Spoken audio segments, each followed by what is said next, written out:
10 minutes sa dati. Kaya ayun po, pag-decide po ni Mama na mag-abroad po. Opening like 12-volt grade travel. Naging matured po kami. Doon pa namin na parang naisip na mahirap po pala ito. Nung kami na po natira na parang nag-aalaga ng kapatid namin. Episodio Jupiter, Jupiter. Ay, naiiyak ka. Bakit ka naiiyak nung naisip mo ba yung mama mo? Bago po umalis yung mama Oh.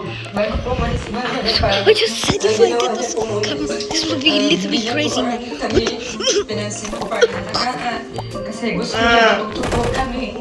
Pangalay po na paano po mag-alaga ng kapatid. Lalo na po iniwan po yung baby. Baby pa po kasi kapatid namin nung mga 5 months. 6 po.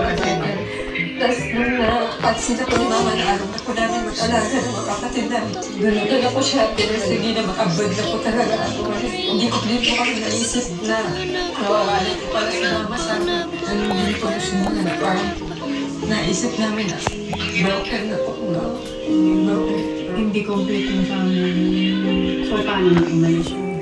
Doon po kami namulat po talaga. Nakita po namin yung kapatid namin na parang nasa Latinila yung If I get this, this would be yung maliit namin na kapatid yung makilaki po siya mga 4 years old. Pag may tulo po yung bubong namin, sana po yung nag-ready ng timba para tapos Il bisonte Jupiter, Jupiter Cito. Nandun, siya din po yung naging tumayo din po kahit po dalan po si Papa. Mabait naman po siya sa sinisikap naman niya talaga po na magka-pair ulit para may pangkain, baon, school po. So, kaya kayo nag-start sa social media at yung sa pag-vlog-vlog dahil naka-abroad si Mama, pinadalang kayo ng cellphone? Opo.